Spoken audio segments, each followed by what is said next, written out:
Hello, everyone, and welcome back to Let's Talk Business. I am glad that you are here. Whether you are joining us and listening in on the radio, 94.5 The Answer here in the Upstate, catching our podcast, or maybe just watching the weekly YouTube video series, I'm glad you found us. Up next, I'm going to be talking to Miranda Craig. Miranda has joined us, and she is from SCMEP. That is the South Carolina Manufacturing Extension Partnership. A lot of you know this, but in case you don't, SCMEP is a nonprofit organization that serves South Carolina manufacturers, providing them with a range of innovative strategies and solutions to improve competitiveness, performance, and profitability.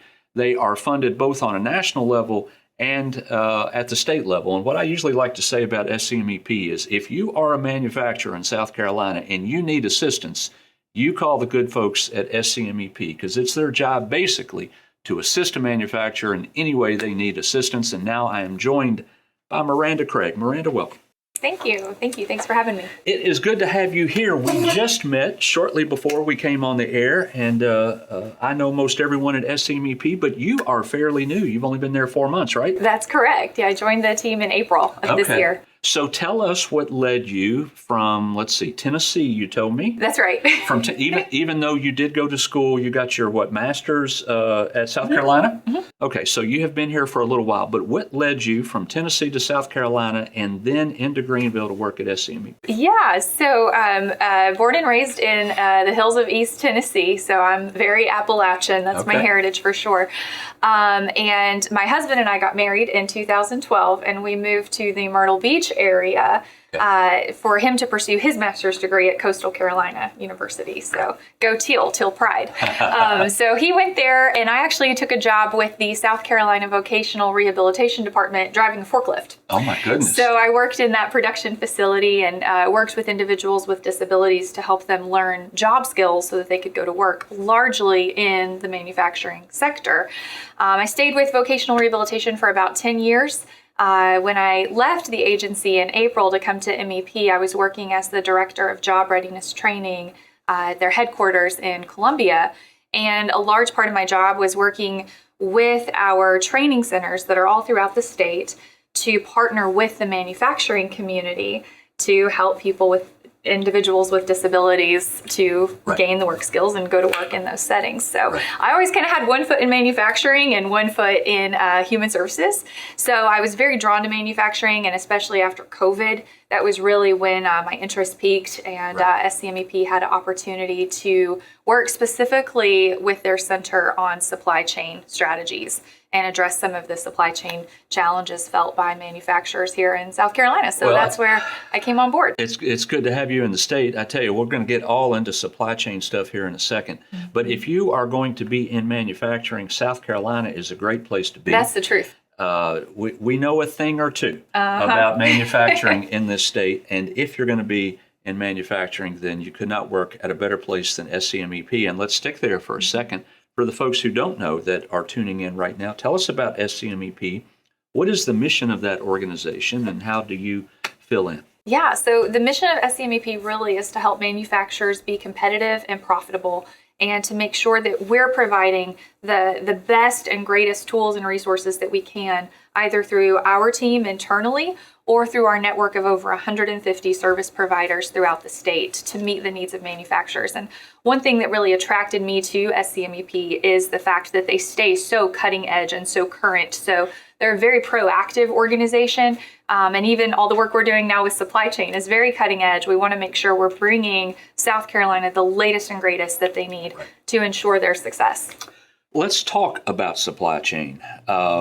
A few years ago, there was this thing called COVID that hit, right? Oh, yeah. And I think that for the most part, people had not heard the term. Well, folks in the industry had, of course, but many folks had not even heard supply chain, right? But it became a real part of all of our lexicon really quick. How many, I'm sure you went out and bought a ton of toilet paper, right? And we all understood that because we were freaking out about toilet paper, that there was a problem with something called the supply chain.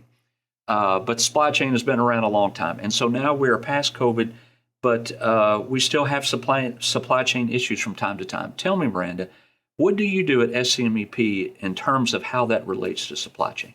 Yeah, so you're exactly right. I don't think anybody paid supply chain a second thought until COVID. And then we really began to understand as a society and a culture what a volatile industry this is, and how fragile and how important it is. It's critical to every facet of our economy, and particularly here in South Carolina. You know, we are a logistics powerhouse, we're a manufacturing powerhouse, and for us, supply chain is at the heart of everything that we do.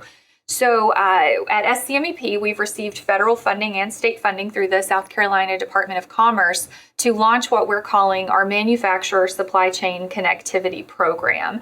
And my role at the organization is really just to administer the program and to do everything I can through our power in our center, so at SCMEP, as well as our extended national network with every other MEP center in the United States, to make sure we're addressing the supply chain challenges felt by manufacturers, particularly around sourcing domestically, strengthening resilience, and kind of along the lines of that is making sure manufacturers are meeting their environmental goals as well.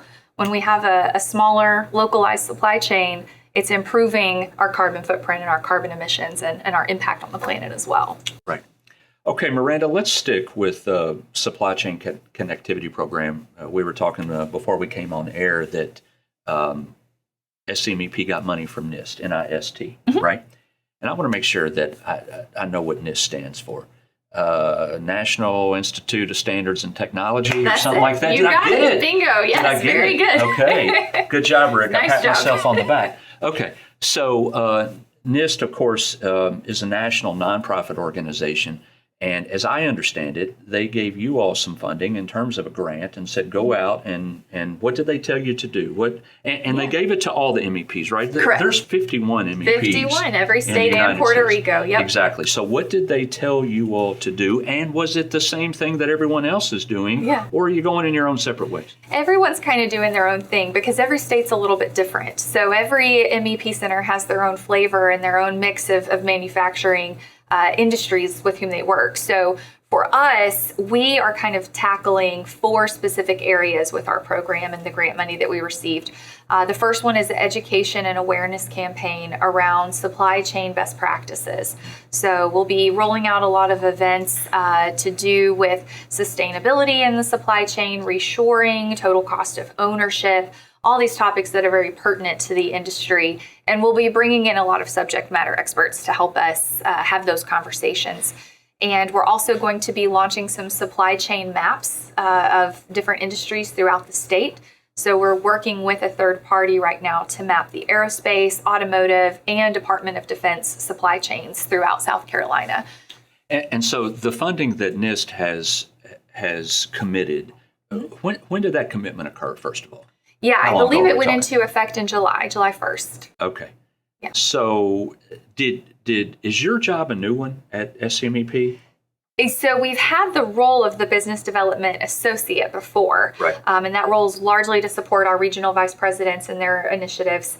And with this, we kind of took a different approach that the business development associate would be primarily administering the supply chain connectivity program. Got it.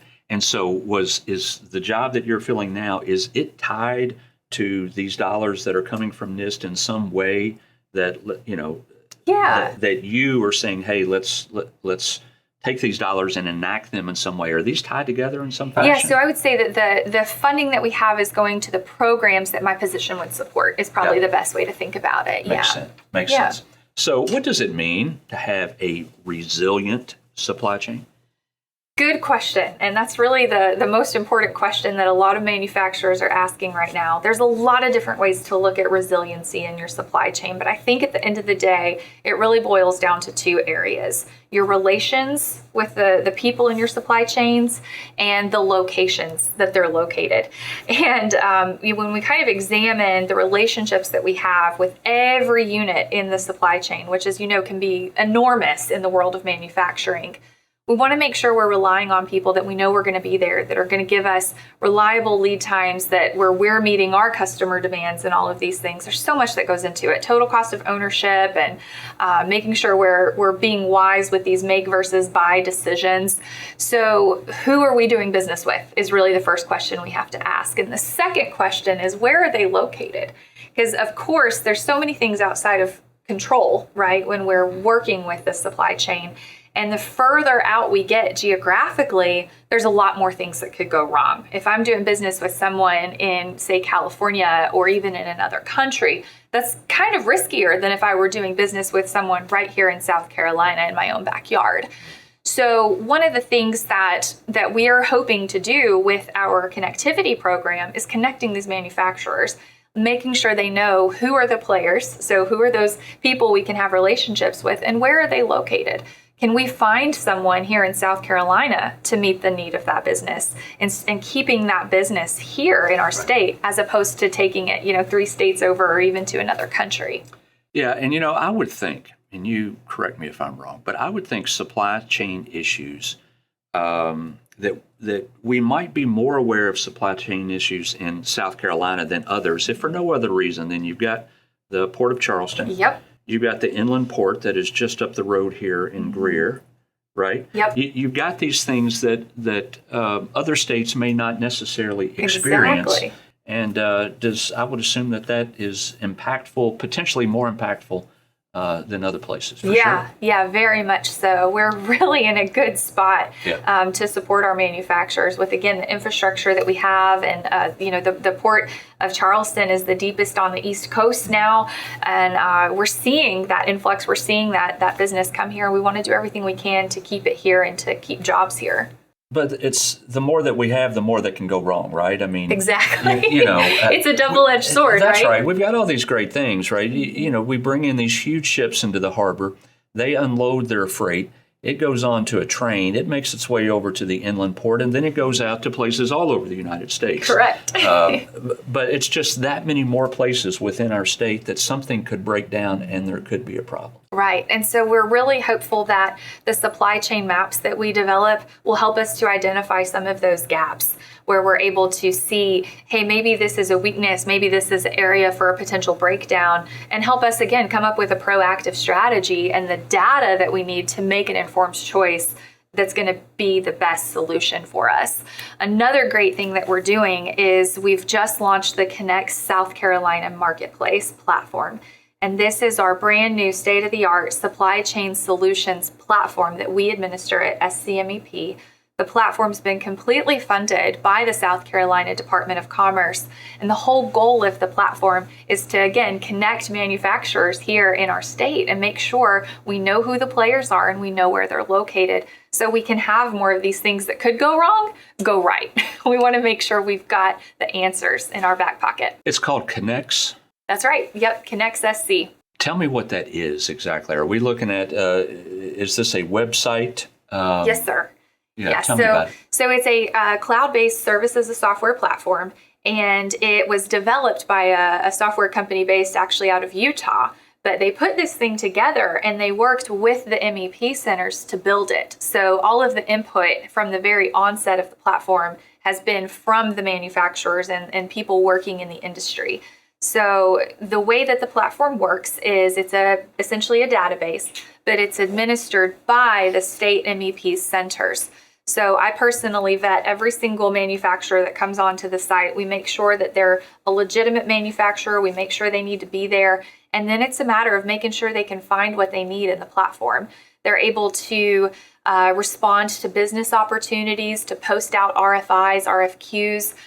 They're able to search against SBA designated programs within their industries. They're able to look for certifications that the suppliers may have that they require, products, services, you name it, it's there. And the whole goal is the more people we can get onto the platform, which again has already been paid for, so it's free. The more people we can get onto it, the better it's going to work because we'll be able to make those connections and bring that business here. Is this unique in some way to South Carolina? Is it unique in some way to the MEPs? So not necessarily, the platform looks the same, the interface looks the same regardless of what state you're in. Of course, when you really dig into the state profiles, manufacturers can go on and claim their profile and make it as unique to them and custom to them as they want. So the CONNEX, this is CONNEX South Carolina. I would assume there is a CONNEX North Carolina, CONNEX, so forth and so on. Is that the way this is working? Right. So as the MEP centers adopt the platform and working with CONNEX Marketplace, they then administer it through their state MEP center. So right now, Florida is a big player, Tennessee, and Kentucky actually just recently came on as well. Let's talk about supply chain mapping. Okay. Tell me about that. Tell me what it means. This is something that, again, I've been hearing a whole lot about recently, but just set it up for me. Yeah, supply chain mapping is kind of new to me too. Yeah. And I think the more that we are able to lean on data and use technology to help us see the ecosystem, we can make better choices. And that's really the goal of having a supply chain map. So what we've developed with our partners is basically a geographic map of South Carolina. And we're able to toggle between different industries, between different OEMs. We can see who's working for BMW, who's working for Mercedes, for Volvo, for Boeing, for Lockheed Martin. We're able to identify every supplier in the supply chain, notate whether it's a tier 1, tier 2, tier 3, what revenue do they have coming into their company, how many employees do they have, and most importantly, what product or service are they providing back downstream to that OEM.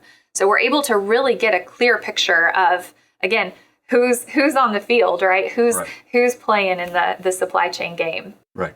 Lots of changes. I think you got to be on your game to keep up with it these days, correct? That's the truth. That's the truth. And if you're not using the technology and taking advantage of these things, you may be left behind. So again, that's our biggest mission at SCMEP, is to make sure we're giving those tools and resources to manufacturers however we can. Miranda, before we go, I'll get you out of here on this. Let's head back to CONNEX for a second. How can manufacturers access that? What do they need to do? Yeah, so a couple ways to get involved. They can visit our website. That's scmep.org. We've got a CONNEX webpage there. Everything is right there on that landing page, the login to CONNEX SC. Again, you register to the platform. Your registration comes to our team at SCMEP. We review that registration before we grant access. So there is some turnaround time involved with that. But if anybody has any questions, they can, of course, reach out to me. They can email me. They can connect with me on LinkedIn. I'm always happy to help manufacturers however I can. Folks, that is Miranda Craig. She is the Business Development Associate at SCMEP. Miranda, thanks so much for joining us. Thank you. Thank you for having me. It is good to have you here. And like I always say, folks, and I said at the beginning of this segment, SCMEP is a real value to the manufacturers in South Carolina. And basically, as I always say, if a manufacturer needs assistance in some way, SCMEP is there to help. So give those folks a call. Make sure you lean on them because that is what they are here for. And we're going to take a quick 60-second break, and we will be back with our next guest. Don't go anywhere.